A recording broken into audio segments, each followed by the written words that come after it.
Are you working full-time and studying law? It's tough. You get home exhausted, you open your laptop and stare at a screen wondering where to start. Now, if that sounds familiar, the reality is you're not lazy, you're busy. And legal studies need a lot of focus, a lot of structure, and a lot of stamina. Now, in this video, I'm going to share 3 practical tips that can help you to study smarter and not just harder when you are working alongside doing your legal studies. Now, the first tip is to build a consistent weekly routine.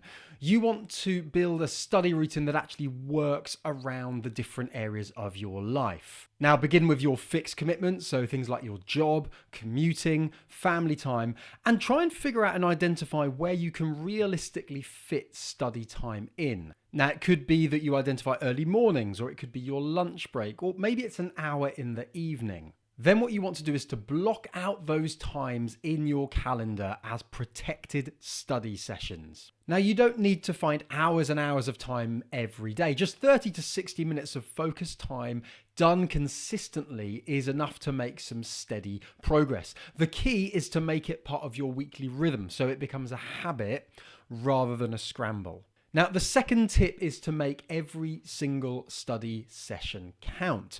When your time is limited, it's not just about how much you study, it's also about how you study. So make sure you use active learning techniques. So this could be testing yourself with flashcards, completing practice questions, or even explaining key topics aloud to yourself. So you want to avoid spending hours just passively rereading or highlighting notes. It might feel productive to do that, but the reality is it's not usually that effective. Now, one helpful tip that I've just hinted at is the teach it test.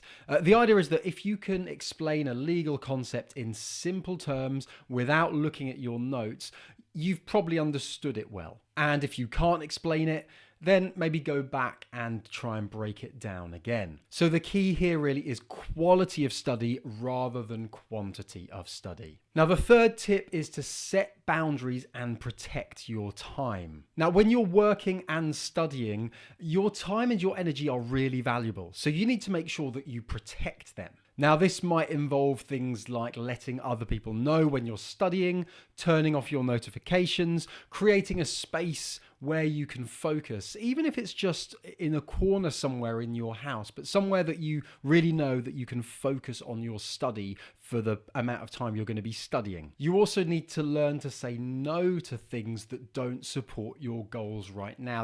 That might mean cutting back on some things that you'd really like to do. But don't worry, it's just temporary. You'll get to do those again in the future. But right now, you might need to learn to say no to some of those things. But very importantly, and linked with this, don't neglect rest.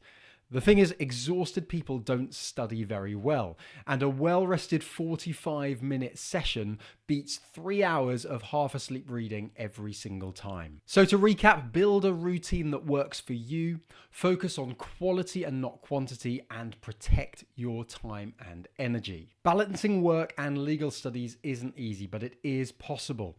And with the right strategies in place, you can do it really, really well. Now, I hope you enjoyed this video. If you did find it helpful, make sure to like and subscribe for more content like this. And best of luck with your legal journey.